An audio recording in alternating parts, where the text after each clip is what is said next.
chegou a hora, hoje é quinta-feira, do nosso Mundo Sidial Halal. Hoje nós temos aqui o Ahmed Saif, como sempre. E bom dia, Ahmed. Bom dia. A nossa proposta é que você entenda como é a certificação halal, como conseguir a certificação halal, que é de boas práticas, que é uma exigência dos países onde nós temos a religião muçulmana, né? E mesmo para os islâmicos e árabes também. Há todo um cuidado com a produção de alimentos, e não só de alimentos, mas diversos produtos e serviços com a certificação halal, que é, no fundo, uma certificação para boas práticas. Ahmed, nós vamos hoje conversar com o vice-presidente da Associação Sul-Americana dos Produtores de Gelatina, o Valdemir Simões de Mello, que já está com a gente. Valdemir, tudo bem? Bom dia a todos. Bom dia. Você está onde, Valdemir? Estou em Maringá. Maringá, no norte do Paraná. Lembrei daquela música, Maringá, isso. Maringá, depois que tu partiste, tudo aqui ficou tão triste que eu fiquei a imaginar. Maringá, que é uma cidade muito bonita e muito bem planejada, né, Ahmed? E tem uma população árabe grande também, muçulmana também. Tem uma população considerável, sim. Tá bom. Bom, nós vamos falar hoje de gelatina e colágeno, né? Você é produtor de gelatina, Valdemir, produtor de colágeno? Sim, nossa indústria, quer dizer, a SAGMA, ela compõe as indústrias do Brasil e da América do Sul, da associação, né, das indústrias que produzem gelatina e colágeno aqui. Tá. E nós exportamos com certificação já para os países de religião muçulmana, os países árabes, enfim, gelatina e colágeno, Ahmed? Sim, existe uma exportação bastante considerável. E é muito interessante esse assunto de gelatina, parece que não tem muito a ver com o agro, mas é uma matéria-prima que vem do bovino, de alguns outros animais. E é importante ter a certificação halal porque ela é matéria-prima tanto para alimentos, quanto para cosméticos, quanto para fármacos. Então, por isso a importância da certificação halal da gelatina. Hoje o Brasil é um dos únicos que tem essa matéria-prima com a certificação halal. Então, é importante a gente falar disso. Tanto para o consumidor muçulmano ficar atento, né, do que ele está consumindo, quanto para o produtor, quanto para o abatedor de boi que tem a matéria-prima halal e às vezes acaba não aproveitando essa oportunidade aí do couro para gelatina. Bom, então deixa eu conversar com o Valdemir aqui. Valdemir, explica um pouquinho para a gente sobre a produção da gelatina e do colágeno hidrolisado. Como o próprio Ahmed disse, às vezes o produtor tem esse produto que pode ser certificado para o selo halal e às vezes ele está perdendo isso e não está aproveitando. Aliás, eu queria dizer aqui que eu sou um usuário de colágeno hidrolisado, né? Eu tenho um probleminha de coluna e me foi recomendado pelo meu médico, já há um ano mais ou menos eu utilizo o colágeno. A minha mãe também utiliza, minha mãe tem 95, a minha namorada também utiliza, enfim. O colágeno hidrolisado é uma santa descoberta. Eu só tenho um negócio para pedir aqui para as nossas autoridades da Anvisa. Por favor, baixem o preço, porque é caro para chuchu na farmácia. Nos Estados Unidos você compra colágeno hidrolisado em supermercado, entendeu? Aqui é caro. Vamos dar um jeito. Tem muita gente usando e precisando disso. E o Valdemir sabe disso porque ele é um produtor. Conta um pouquinho para a gente, então, de como é essa produção. Realmente, o colágeno hidrolisado ele aumentou muito o consumo nos últimos anos, né? Mas o processo de produção, tanto da gelatina como do colágeno, ele consiste numa hidrólise do colágeno contido nas peles, né? E a matéria-prima que é utilizada para a produção de gelatina e colágeno, ela pode ser gelatina bovina, que é a grande quantidade no Brasil, gelatina de pele suína também. Existe também a possibilidade de pele de peixe e de pele de frango. O processo em si seria uma hidrólise, que ela pode ser uma hidrólise química, que é através de alcalina e ácida, uma hidrólise térmica e também uma hidrólise enzimática. A diferença entre a produção de gelatina e do colágeno hidrolisado, que nós chamamos, é que na produção do colágeno hidrolisado seria uma hidrólise com uma maior intensidade, você quebrando as cadeias desse colágeno, né? E tornando-se uma melhor absorção do organismo pelas essas cadeias serem menores.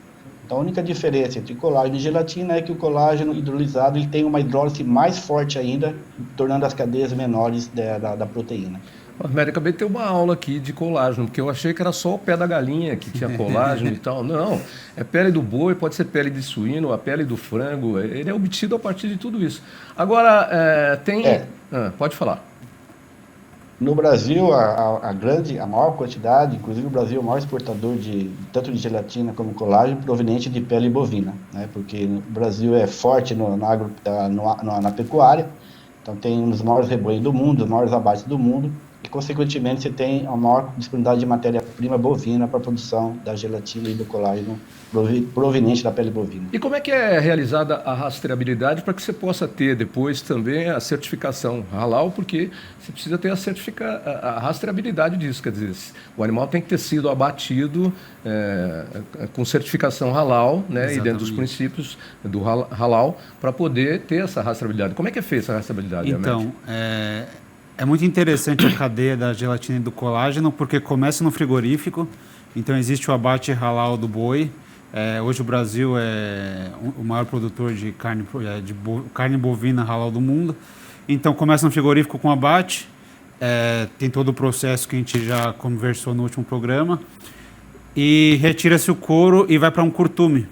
Então o curtume também tem que estar habilitado no halal, para ele saber como fazer essa separação de matéria-prima halal, matéria-prima não halal, para garantir a demanda que a gelatina tem. É toda uma cadeia produtiva certificada, né? Exatamente. Valdemir, né? Armédio e Valdemir. É toda uma cadeia certificada, né? É como uma produção orgânica. Deixa eu usar um exemplo aqui. O processo tem que ser integral dentro da fazenda, não é? Então, quer dizer, a certificação halal também segue esse tipo. Mas falando aqui de alimentos, cosméticos, fármacos, mas existem outros mercados também para que se destina a gelatina e o colágeno, hein, Armédio e Valdemir? Quem fala? Fica à vontade, Valdemir. Eu posso dizer, em termos de aplicações da gelatina e colágeno, a gelatina propriamente, ela tem aplicações na área alimentícia, que é a grande gama. Tá? Aí você tem todo mundo acha que gelatina é só aquela que se encontra no supermercado, né? Aqueles potinhos de gelatina de sobremesa que se faz em casa. Não é, Aquela é uma das partes, né? Tem muitas aplicações na área alimentícia, assim, realmente muito. Você tem uma ideia, aquelas gomas bem famosas, aqueles gummies, né, que tem fábrica no Brasil. Que a criançada gosta. Que a criançada gosta, né? Isso. E tem aqueles ursinhos, aquelas coisinhas todas, realmente é gelatina, né? Então, ou seja, a grande parte da produção de gelatina ainda é na área de alimentícia. Porém, existem aplicações mais específicas na área da farmacêuticas, que toda cápsula mole e cápsula dura, elas são produzidas de gelatina. Ah, tá. Então, você tem certas especificações para atender, para conseguir fazer a cápsula tanto dura como mole. E também, antigamente, a gelatina era muito usada na área fotográfica. Com o advento da área digital, isso reduziu bastante, ou seja, aqueles antigos rolos que tinha da Kodak, Fuji, usava-se gelatina para proteger a prata contida nos filmes. Mas hoje em dia ela ainda é usada na área, vamos chamar médica, na área de radiologia, onde quando você vai, aqueles filmes, né, as placas de radiologia, ela tem uma proteção de gelatina que é para proteger a prata. Mas realmente, assim, a grande uso é no alimentício. E agora o colágeno, né, é o boom do momento, né, existe realmente um crescimento muito grande do consumo de colágeno, ele tem os benefícios dele para o corpo humano. E por que é que precisa ser o colágeno hidrolisado? Porque tem dois tipos de colágeno, não tem? Diz que o outro não serve muito. Eu como sou usuário, que eu já falei. Ele tem que ser hidrolisado, porque quando você hidrolisa, você diminui a cadeia, o comprimento da cadeia, certo? Desse colágeno. E quando ele é hidrolisado, essas cadeias são menores, são a nível molecular. E aí a absorção pelo organismo, ela é facilitada. Tá, entendi. Com a cadeia mais curta, a absorção fica mais fácil. E aí, conta pra gente, gelatina e colágeno fazem bem para as pessoas, de modo geral? E como? A mãe da gente, sim, a avó da gente sempre falou isso. Come pé de galinha aí, menino. Rói o pescoço do frango. Eu não comia nem a pau. É verdade. Bom, o colágeno ele é responsável pela constituição das fibras que sustentam os tecidos do corpo humano, né? Então ele é fundamental para a elasticidade e resistência dos tecidos, né? Como tendões e ligamentos, e externos como a pele, né? Nós sabemos que o colágeno ele é produzido pelo corpo humano normalmente. Porém, com a gente vai ficando cada vez mais velhos, essa produção ela vai reduzindo. E é onde daí começa a ter o aparecimento de alguns problemas de saúde. Então, alguns exemplos seria, por exemplo, o mais famoso seria a artrose. Que seria o desgaste, né, da cartilagem, né, que está entre os ossos, né? E a reposição, o consumo do colágeno hidrolisado seria como uma reposição né, desse colágeno que o organismo não está mais produzindo. Então ele vai ter um efeito também preventivo e também um efeito mais rápido para recuperar isso. Lógico, não é assim como você tomar um comprimido para dor de cabeça, amanhã já vai estar bom. Não, mas ele é acumulativo ao tempo. Então, por isso que fala muito preventivo, né? Então, hoje, academias estão se utilizando muito, pessoas, como você falou, pessoas de idade, ou pessoas novas já estão usando preventivamente para não deixar nossas rugas, né, aparecerem. Mas também, principalmente na área de saúde, essa parte de artrose ela é muito importante. A flacidez da pele com a idade é por conta da perda de elasticidade e da falta de colágeno. Então ajuda a repor. Por isso que eu tenho 95 anos e sou jovem assim, eu aparento ter... Tô brincando. Vem cá, Armed, e hoje o Brasil exporta colágeno para o mundo todo e, em especial, para os países árabes também, para as nações que têm povos com a religião muçulmana, com a certificação halal. Exatamente. É importante a gente conhecer um pouco mais da gelatina, porque mostra que o agro não é só carne e grãos, é uma cadeia gigantesca. E a gelatina é importante porque ela é matéria-prima para vários outros produtos. Então, por exemplo, tem iogurte que às vezes vai gelatina. Então tem que ter um iogurte que tenha uma certificação halal para garantir o que seu filho está comendo. As gomas que a gente falou, aquelas balas de criança. Ursinho, bananinha. Essas coisas todas aí. Então é legal a gente trazer esse assunto para o programa para mostrar que o agro também tem a parte tecnológica, a parte mais elaborada. E é importante a certificação halal por causa da matéria-prima. Okay. Então, hoje o Brasil é um grande produtor de matéria-prima, de diversos tipos de alimentos. A gelatina é um deles. E é importante essa certificação porque boa parte dessa matéria-prima não vai só para os países árabes, vai para a Europa, para outros lugares, como matéria-prima de produtos halal. Então, o europeu vai pedir um certificado halal para o produto dele, consequentemente, ser halal também. Como disse aqui o nosso entrevistado, o Valdemir, essas cápsulas dos remédios que são também transparentes também, que são solúveis, né? Depois que você consome o remédio, elas também têm gelatina, né? E você já tem o certificado halal? Você está conseguindo ou você vai conseguir? Como é que é a sua situação, Valdemir? Não, nós já temos. A gente trabalha com sedial já há muito tempo, né? Então, você tem, como o Ali disse, desde o frigorífico, você tem lá o abate, no curtume também tem que ser certificado, habilitado pelo sedial, nas auditorias. E a empresa também, a nossa empresa também é auditada anualmente. Você tem todo um sistema que tem que ser seguido de rastreabilidade, de processamento, não? Então, ou seja, é um sistema bem organizado, né? Onde você consegue rastrear matéria-prima desde o frigorífico até a produção de gelatina. E nós estamos falando aqui de certificado halal, hoje estamos falando de gelatina, já falamos sobre aves, falamos sobre carne bovina, né? Falamos também sobre peixes. Né? Cultura islâmica. Cultura islâmica. E eu acho que, na verdade, não faz mal para ninguém, né? Na verdade, um certificado de boas práticas, mesmo para quem não segue a religião muçulmana, pode muito bem consumir produtos halal que têm certificação de procedência, de origem, né? E uma curiosidade que foi dita aqui, inclusive, no dia que nós estávamos falando de aves, praticamente todas as aves que são abatidas por grandes frigoríficos que exportam, elas são feitas sob... Estava falando isso para minha filha hoje de manhã. E ela falou, mas Eu falei, dos grandes frigoríficos, né? Porque os que exportam, que tem que ter certificação halal para exportar, elas já são feitas no formato halal. Porque se você tiver uma demanda maior para ter que mandar para os países muçulmanos, aquele material já está pronto. Exatamente. E o abate já está ali. É só colocar o certificado halal. O certificado halal não é colocado no mercado por uma questão de não precisar no nosso mercado e em outros mercados. Interessante, são certas coisas que a gente... E você acha que essas exportações devem aumentar, Valdemir, nos próximos anos? Principalmente para países muçulmanos? Eu acredito que sim, porque a gente sabe que a população muçulmana no mundo, ela cresce muito mais que a população cristã. Sim. Né? Então, ou seja, o número de indivíduos, de pessoas muçulmanas tende a aumentar no mundo cada vez mais e, consequentemente, você vai ter a demanda por produtos com selo halal. Isso, para mim, é claro. Ok.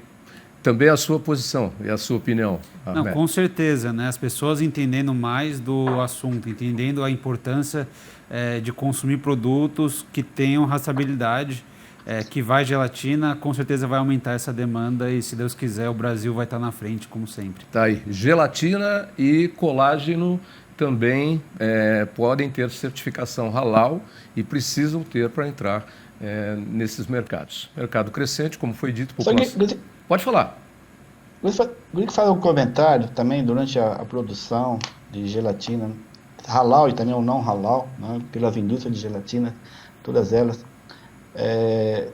são fiscalizadas, auditadas pelo MAPA, não? Uhum.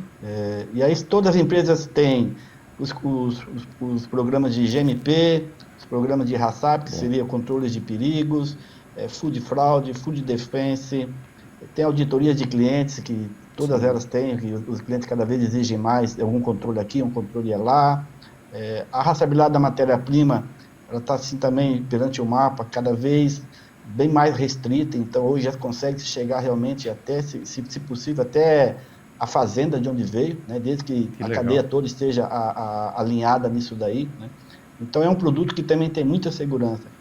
E a indústria de gelatina, cabe enfatizar que ela usa um subproduto, né, do frigorífico, que seria a pele, e também um subproduto do curtume, né, porque a gente sabe que a maior parte da pele vai produzir couro, o produto couro, mas tem um subproduto. Então ela passa também a ser muito importante em toda essa cadeia, porque além de ser a matéria-prima da indústria de gelatina, ela também tem um impacto muito grande no meio ambiente. É isso aí. Você está usando um produto que, sei lá, poderia ser descartado, e ela é uma matéria-prima muito importante para a indústria de gelatina. Produção. E tem todo esse controle do MAPA em frigorífico, em curtumes e nas indústrias de gelatina. É produção sustentável, né? Na verdade, Exatamente. é produção com rastreabilidade e com cuidado e com bom senso. Ok, acabei de ter uma aula de gelatina e colágeno hoje para falar da certificação halal, mas muito bem colocada aí a sua posição em relação à produção sustentável da cadeia. Muita gente, da cadeia produtiva da carne, né, que utiliza aí, no caso aqui, um subproduto que poderia ser descartado de forma poluente no meio ambiente, mas não é. É aproveitado de forma inteligente. E assim caminha o mundo, assim caminha a humanidade. Se você tem interesse em exportar para os países de religião muçulmana, certificação halal. Não é difícil e já tem muita gente fazendo isso e é um mercado que cresce. Por isso, a cada 15 dias, a gente está aqui e a gente volta daqui a 15 dias, né, Ahmed? Para você, Valdemir, muito obrigado pela participação e Ahmed também. Daqui a 15 dias, a gente volta. Parabéns aí pelo trabalho. Tá, obrigado. Foi um prazer participar desse evento de vocês aí. Obrigado, Valdemir. Obrigado pela aula aí. Foi muito Obrigado. bom. Ahmed, já tem o tema do próximo? Depois... Não, ainda não. O próximo vai ser frango halal. Posso desligar, Isaac? Pode. O próximo vai ser frango halal. Vai ser daqui 21 dias, na verdade. Tá. A gente vai participar de um evento agora na Cial Paris. Apesar da França não ser um país muçulmano, tem uma população muito grande, principalmente que migrou dos países do norte da África. E é uma feira que chama a atenção de toda aquela região, então com certeza vai o comprador muçulmano, comprador não muçulmano. E voltando da feira, se Deus quiser, a gente vai falar de frango halal. Obrigado aí por mais esse programa. Acho que foi uma aula muito importante, entender um pouco mais dessa cadeia. E é interessante a gente investir mais em tecnologia no Brasil. A questão do mapa que a gente conversou, que ele comentou, apesar de ser um sistema bastante rígido, é o que traz segurança para a gente. Então é o que deixa o Brasil sempre à frente nessa questão agropecuária. Muito bem. Obrigado, Ahmed. Ali, pela presença. Daqui a 21 dias, depois que vocês retornarem, então, lá da Cial, na França, grande feira de alimentos, o Brasil vai se fazer presente, não só através da certificação halal, mas através de muitos segmentos levados pelo Ministério da Indústria e Comércio, que é o nosso grande representante, né? O nosso grande embaixador dos produtos, dos alimentos brasileiros no mundo. Obrigado, Ahmed. Eu que agradeço. Até a próxima. Até a próxima.